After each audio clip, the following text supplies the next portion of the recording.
જય શ્રી કૃષ્ણ. રાધે રાધે. મારી યુટ્યુબ ચેનલમાં તમારું હાર્દિક સ્વાગત છે. મિત્રો, એક રાજા હતો જેની 7 રાણીઓ હતી, પરંતુ તેમને કોઈ સંતાન નહોતું.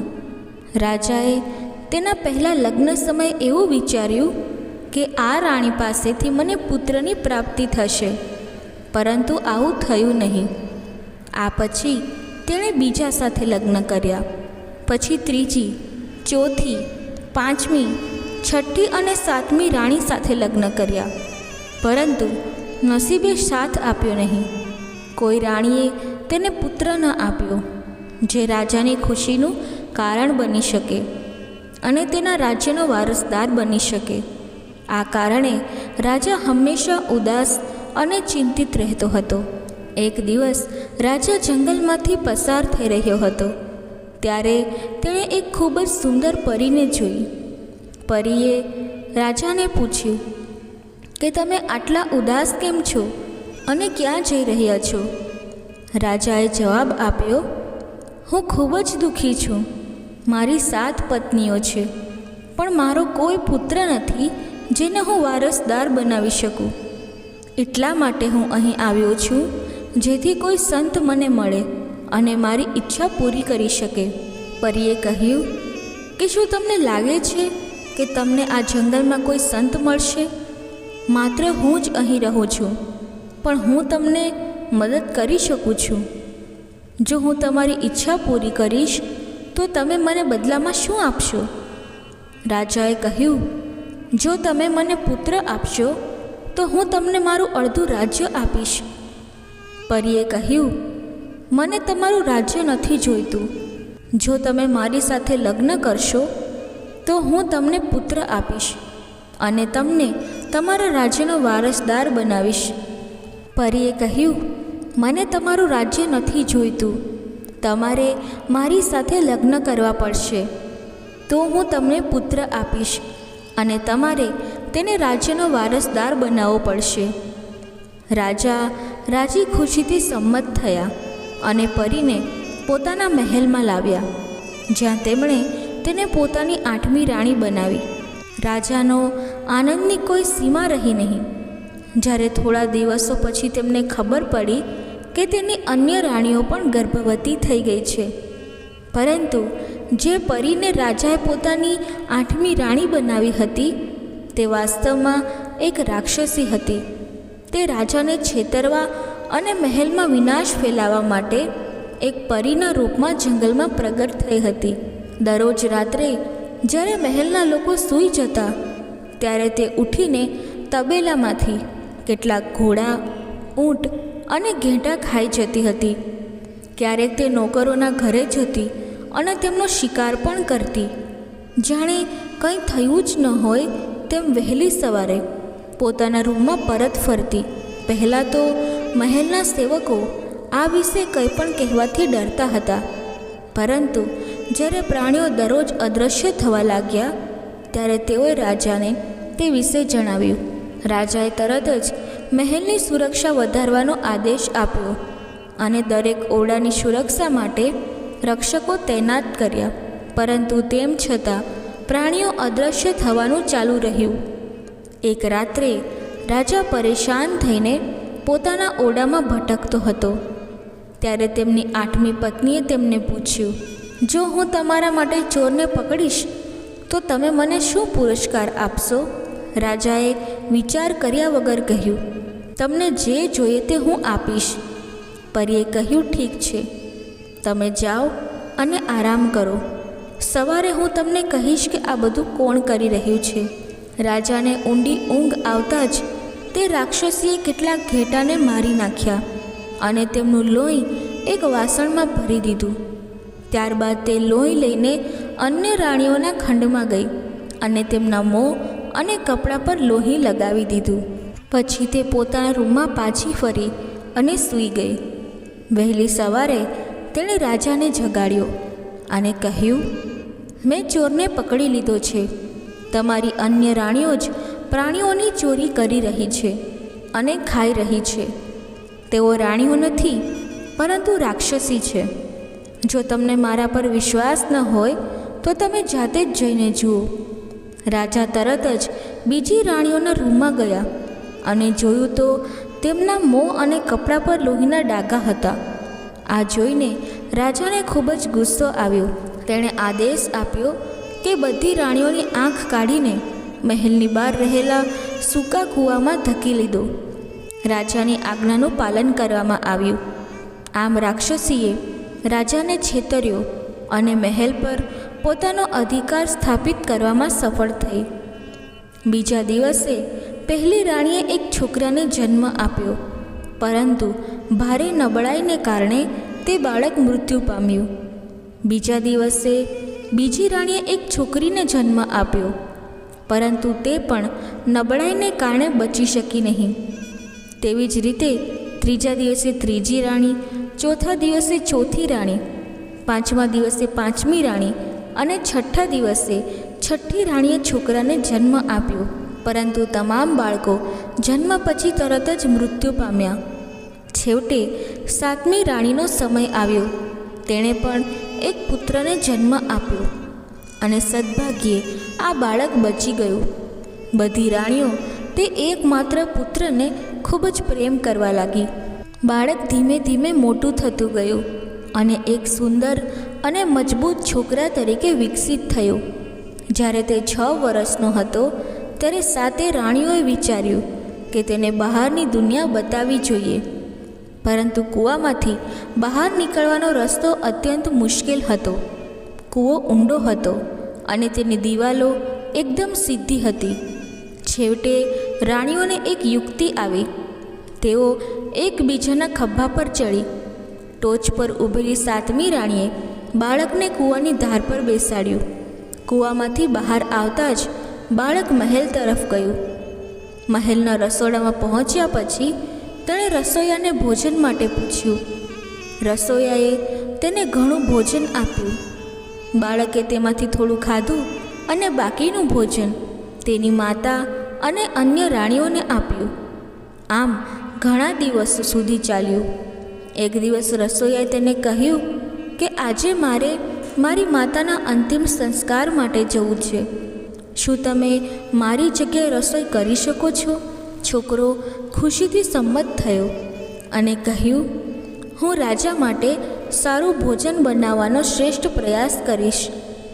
તે દિવસે છોકરાએ રાજા માટે ભોજન તૈયાર કર્યું. રાજાને ભોજન ખૂબ જ પસંદ આવ્યું. તે સ્વાદિષ્ટ સુગંધિત હતું અને સારી રીતે પીરસવામાં આવ્યું હતું.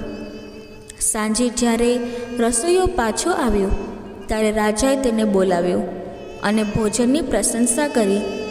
આ સાંભળીને રસોઈયાએ સાચું કહ્યું, મહારાજ, મેં આજનું ભોજન બનાવ્યું નથી. મારી ગેરહાજરીમાં એક છોકરાએ આ કામ કર્યું છે. આ સાંભળીને રાજાએ રસોઈયાને છોકરાને નિયમિત રીતે રસોડામાં કામ કરવાની તક આપવા કહ્યું. હવે છોકરો દરરોજ મહેલના રસોડામાં કામ કરતો હતો અને રાજા જે પણ રાંધે તેનાથી ખૂબ ખુશ થતો હતો.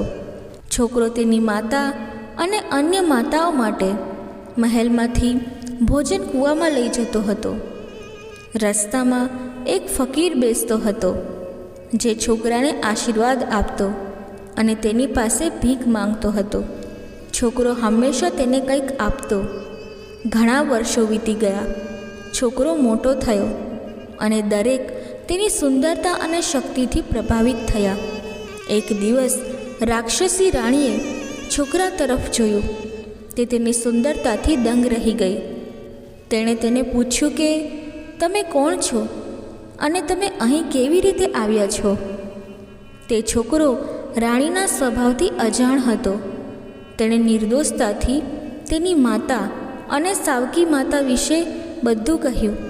તે દિવસથી રાણીએ તેનો જીવ લેવાની યોજના શરૂ કરી. તેણે બીમાર હોવાનો ઢોંગ કર્યો અને હકીમને બોલાવીને રાણીએ તેને લાંચ રૂશ્વત આપીને રાજાને કહ્યું કે તેની બીમારીની સારવાર માત્ર માદા ચિત્તાના દૂધથી જ થઈ શકે છે. જ્યારે રાજાએ આ સાંભળ્યું ત્યારે તે રાણી પાસે ગયો અને કહ્યું, પ્રિયે, શું આ હકીકત છે કે હકીમો કહી રહ્યા છે કે તમારી બીમારીની સારવાર માત્ર માદા ચિત્તાના દૂધથી જ થઈ શકે છે? પરંતુ તે લાવવા અશક્ય લાગે છે. છેવટે આ કામ કોણ કરી શકે છે? રાણીએ જવાબ આપ્યો, મહારાજ, જે છોકરો રસોડામાં કામ કરે છે તે ઘણો બહાદુર છે. તમે તેના માટે જે કર્યું છે તેના બદલામાં તે ખુશીથી આ કામ કરશે. રાજાએ છોકરાને બોલાવ્યો અને પૂછ્યું. છોકરો તરત જ તૈયાર થઈ ગયો અને બીજા દિવસે તેની જોખમી યાત્રા પર નીકળ્યો. રસ્તામાં તેને તે જ સાધુ મળ્યો. તેણે છોકરાને પૂછ્યું કે તે ક્યાં જઈ રહ્યો છે. છોકરાએ સાધુને રાજાની આજ્ઞા અને માદા ચિત્તાના દૂધ વિશે જણાવ્યું. તેણે એમ પણ કહ્યું હતું કે તે રાજાની ઈચ્છા પૂરી કરીને કેટલો ખુશ થશે, જે તેના પ્રત્યે ખૂબ જ દયાળુ હતો. સાધુએ ચિંતાથી કહ્યું, ત્યાં ન જાઓ. તમે આટલું ખતરનાક કામ કરવાની હિંમત પણ કેવી રીતે કરી શકો? શું તમે જાણો છો કે તે કેટલું જોખમી છે? પરંતુ છોકરાને તેના જીવનની ચિંતા નહોતી. તેણે સાધુને કહ્યું કે તે આ કામ ચોક્કસ કરશે. સાધુએ ગંભીર સ્વરમાં કહ્યું કે જો તમે માનતા નથી તો ઓછામાં ઓછું મારી સલાહનું પાલન કરો. તમે સુરક્ષિત રહેશો અને જ્યારે તમે માદા ચિત્તાને જોશો અને તેના પગમાં તીર મારજો ત્યારે તે ઈજાગ્રસ્ત થઈને લડવાની ક્ષમતા ગુમાવી દેશે. ત્યારે તે ભાગી શકશે નહીં. અને જ્યારે તેણે તમને પૂછે કે તમે તેને તીર શા માટે માર્યું છે, ત્યારે કહેજો કે તીરનો હેતુ તેને ઈજા પહોંચાડવાનો નહીં પરંતુ તેને રોકવાનો હતો, જેથી તે તમારી પાસેથી ભાગી ન શકે.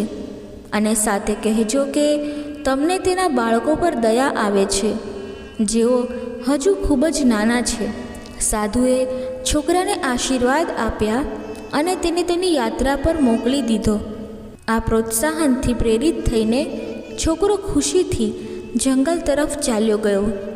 થોડી જ વારમાં તેણે એક માદા ચિત્તાને જોઈ અને સાધુની સલાહ મુજબ તરત જ તેના પગમાં તીર માર્યું.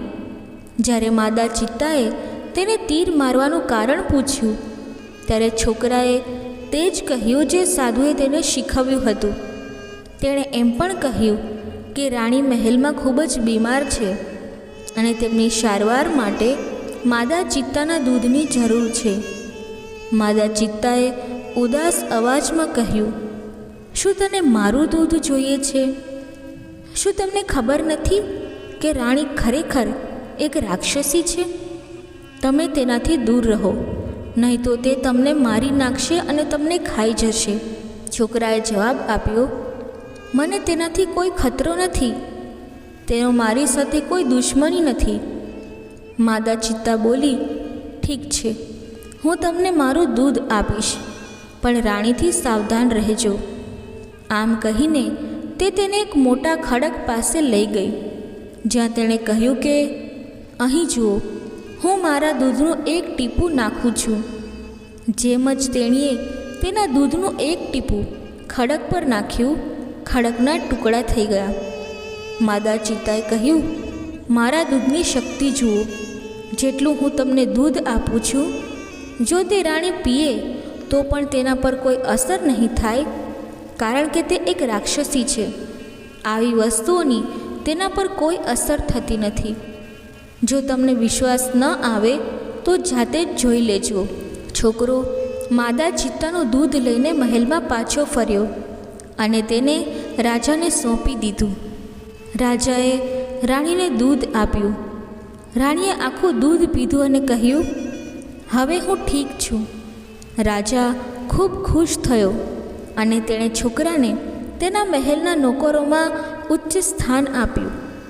પરંતુ રાણીનો હેતુ હજુ પૂરો થયો ન હતો. તે છોકરાને મારી નાખવા માંગતી હતી અને તે હજુ જીવતો હતો. ત્યારે તેણે ફરીથી નવી યોજના બનાવવાનું શરૂ કર્યું. થોડા દિવસો પછી રાણીએ ફરીથી બીમાર હોવાનો ઢોંગ કર્યો અને રાજાને બોલાવ્યો અને કહ્યું કે એવું લાગે છે કે હું ફરીથી બીમાર પડી ગઈ છું. પણ ચિંતા ન કરો, મારા પિતા જંગલમાં રહે છે, જ્યાંથી આ માદા ચિત્તાનું દૂધ લાવવામાં આવ્યું હતું. તેમની પાસે એક ખાસ દવા છે.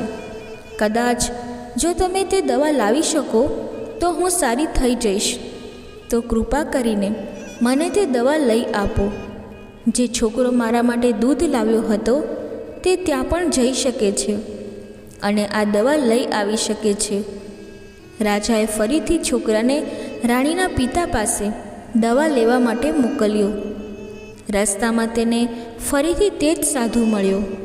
સાધુએ છોકરાને પૂછ્યું કે તે ક્યાં જઈ રહ્યો છે. છોકરાએ ફરીથી સાધુને આખી વાત કહી. સાધુ ચિંતિત થયા અને કહ્યું, ત્યાં ન જાઓ, તે માણસ રાક્ષસ છે, તે તમને મારી નાખશે. પણ છોકરો છેલ્લી વખતની જેમ મક્કમ હતો. જો તમારે જવું હોય તો મારી વાત ધ્યાનથી સાંભળો. જ્યારે તમે તે રાક્ષસને જોશો ત્યારે તેને નાનાજી કહેજો. તે તમને તમારી પીઠ ખંજવાળવા માટે કહેશે. તમારે તેની પીઠ ખંજવાળવાની છે, પરંતુ એક વાત ધ્યાન રાખજો, તેની પીઠ ખૂબ જોરથી ખંજવાળજો, જેમ કે તમે તેને દુઃખ પહોંચાડવા માંગો છો, જેથી તે સમજી જશે કે તમે ખરેખર તેના પુત્ર છો. છોકરાએ વાયદો કર્યો કે તે સાધુની સલાહનું પાલન કરશે. આ પછી તે જંગલ તરફ આગળ વધ્યો. જંગલ ખૂબ મોટું અને ગાઢ હતું. તેને લાગવા લાગ્યું કે કદાચ તે ક્યારેય તે રાક્ષસ સુધી પહોંચી શકશે નહીં. ત્યારે જ તેણે રાક્ષસનું ઘર જોયું અને રાક્ષસ પણ નજીકમાં દેખાયો. તે રાક્ષસને જોતાં જ તેણે બૂમો પાડી, નાનાજી, હું તમારી દીકરીનો દીકરો છું. તે ખૂબ જ બીમાર છે અને તે ત્યારે જ સાજી થઈ શકશે જ્યારે તમે દવા આપશો. તેમણે મને ખાસ તમારી પાસે મોકલ્યો છે. કૃપા કરીને મને તે દવા આપો. રાક્ષસે કહ્યું, ઠીક છે, હું તમને તે દવા આપીશ, પણ પહેલાં તમે મારી પીઠને ખંજવાળી દો. ખૂબ જ ખંજવાળ આવે છે. તે રાક્ષસનું જૂઠાણું હતું. તેની પીઠમાં કોઈ ખંજવાળ નહોતી. તે ફક્ત તે જોવા માંગતો હતો કે છોકરો ખરેખર તેની દીકરીનો દીકરો છે કે નહીં. સાધુના શબ્દો માનીને છોકરાએ રાક્ષસની પીઠને એટલી જોરથી ખંજવાળી કે તેના નખ બેસાડી દીધા. આવું થતાં જ તે રાક્ષસ પીડાથી પોકાર્યો અને કહ્યું કે ઠીક છે, બસ કરો. પછી તેણે છોકરાને દવા આપી અને તેને પાછો મોકલી દીધો. છોકરો મહેલમાં પહોંચ્યો અને રાજાને દવા સોંપી. રાજાએ રાણીને દવા આપી. દવા લેતા જ રાણીએ કહ્યું કે હવે તે પહેલાં કરતાં સારું અનુભવી રહી છે. રાજા છોકરાથી ખૂબ ખુશ થયો અને તેને પુરસ્કારમાં ઘણી બધી ભેટો આપી. પરંતુ રાક્ષસી રાણી હવે વધુ પરેશાન થઈ ગઈ હતી. તેણે વિચાર્યું કે આ છોકરો માદા ચિત્તાથી પણ બચીને આવી ગયો અને હવે મારા પિતાથી પણ. હવે શું કરવું? તેણે આખરે એક નવું પગલું ભર્યું. તેણે રાજાને કહ્યું, મારા ઘરમાં એક ખૂબ જ કિંમતી કાસ્કો છે, મને તે જોઈએ છે. કૃપા કરીને છોકરાને તે કાસ્કો લાવવા મોકલો. જ્યારે તે જવા માટે તૈયાર થશે ત્યારે મને જણાવો. હું તેને મારી માતાના નામે એક પત્ર આપીશ. રાજા સંમત થયા. રાણીએ છોકરાને તેની માતાના નામે એક પત્ર આપ્યો અને તેને કાંસકો લાવવા માટે મોકલવામાં આવ્યો. રસ્તામાં તે ફરીથી તે જ સાધુને મળ્યો અને તેને પૂછ્યું કે તે ક્યાં જઈ રહ્યો છે. છોકરાએ તેને આખી વાત કહી. સાધુએ પત્ર લીધો અને કહ્યું, જો હું પણ જો કે તેમાં શું લખેલું છે. જ્યારે સાધુએ પત્ર વાંચ્યો ત્યારે તેની આંખો ક્રોધથી ભરાઈ ગઈ. ત્યારે તેમણે કહ્યું, આ પત્રમાં શું છે તમને ખબર છે? તે તમારા મૃત્યુનું કારણ છે. તેમાં લખેલું છે કે આ છોકરો મારો દુશ્મન છે, તેને જોઈને મારી નાખજો. પરંતુ તેણે રાજાને આપેલું વચન તોડવા માંગતો ન હતો.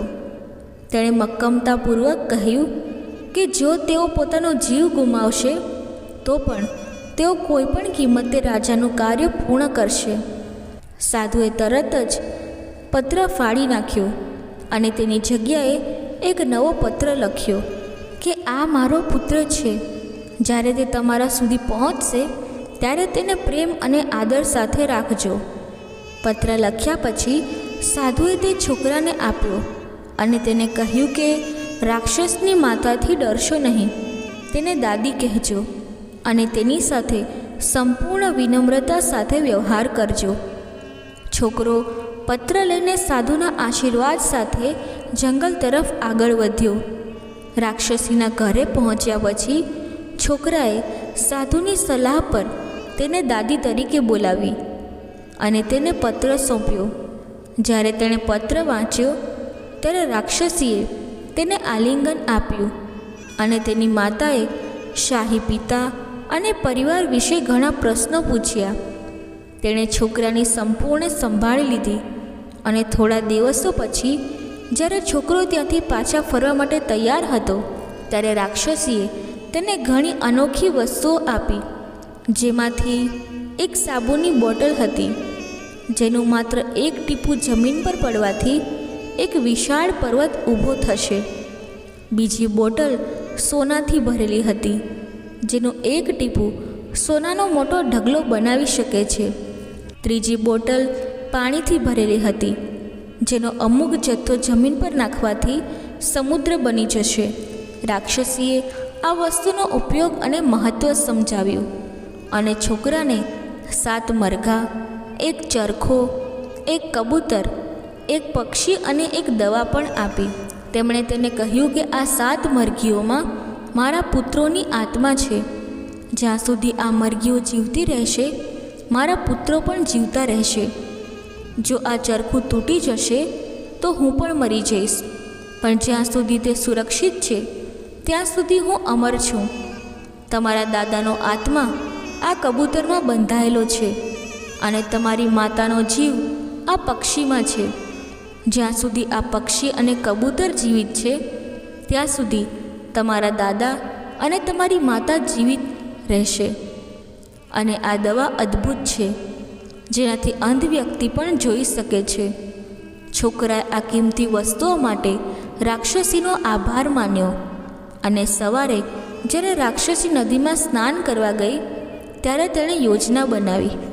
તેણે તે તમામ 7 મરઘીઓને મારી નાખી, જેના કારણે રાક્ષસના તમામ 7 પુત્રો મૃત્યુ પામ્યા. પછી તેણે ચરખાને જમીન પર નાખીને તોડી નાખ્યા, જેના કારણે રાક્ષસી પણ મૃત્યુ પામી. પછી તેણે પાંજરામાં બંધ પક્ષીને પકડ્યું, કિંમતી દવા લીધી અને રાજાના મહેલ તરફ જતા રસ્તામાં તેણે તેની માતા અને અન્ય રાણીઓનું અંધાપો દૂર કરવાનું નક્કી કર્યું. તેમણે તેની આંખો પર દવા લગાવી અને તેમની દૃષ્ટિ પાછી આવી. તેણે બધાને કૂવામાંથી બહાર કાઢ્યા. હવે બધા રાજમહેલ તરફ આગળ વધ્યા. મહેલ પહોંચ્યા પછી છોકરાએ તેમને એક એક રૂમમાં રાહ જોવાનું કહ્યું અને તે રાજા પાસે ગયો અને કહ્યું, મહારાજ, હું તમને એક સત્ય વાત કહેવા માંગુ છું. તમારી રાણી એક રાક્ષસી છે. તેણે મને ઘણી વખત મારી નાખવાનું કાવતરું ઘડ્યું હતું, કારણ કે તે જાણે છે કે હું તમારી એક પત્નીનો પુત્ર છું, જેને તમે આંધળી કરીને સૂકા કૂવામાં ફેંકી દીધી હતી. તેને ડર છે કે એક દિવસ હું તમારા રાજ્યનો વારસો મેળવીશ. મેં તેની માતા, તેના 7 ભાઈઓને મારી નાખ્યા છે. તેનું જીવન આ પક્ષીમાં રહેલું છે. આટલું કહીને છોકરાએ પક્ષીનું ગળું દબાવી દીધું. રાણી તરત જ મરી ગઈ. પછી છોકરાએ રાજાને તેની 7 રાણીઓ સાથે પરિચય કરાવ્યો અને કહ્યું, આ તમારી સાચી પત્નીઓ છે. તેમને 7 પુત્રો તમને જન્મ્યા હતા, જેમાંથી 6 નબળાઈને કારણે મૃત્યુ પામ્યા. હું 7મો પુત્ર છું, જે બચી ગયો. આ સાંભળીને રાજા જોર જોરથી રડી પડ્યો અને કહ્યું કે મેં આ શું કર્યું હતું? મને ખૂબ જ છેતરવામાં આવ્યો હતો. તેણે પોતાની ભૂલ માટે બધાની માફી માંગી સાતે રાણીઓએ તેને માફ કરી દીધો. ત્યારબાદ રાજાએ તેના પુત્રને રાજા જાહેર કર્યો. નવા રાજાએ પોતાનું રાજ્ય અસરકારક રીતે ચલાવવાનું શરૂ કર્યું. જ્યારે વૃદ્ધ રાજાએ તેની 7 પત્નીઓ સાથે શાંતિપૂર્ણ જીવન જીવવાનું શરૂ કર્યું. મિત્રો, જો તમને આ વાર્તા પસંદ આવી હોય તો વિડીયોને લાઈક કરી ચેનલને સબસ્ક્રાઈબ જરૂરથી કરી લેજો. ધન્યવાદ. જય શ્રી કૃષ્ણ. રાધે રાધે.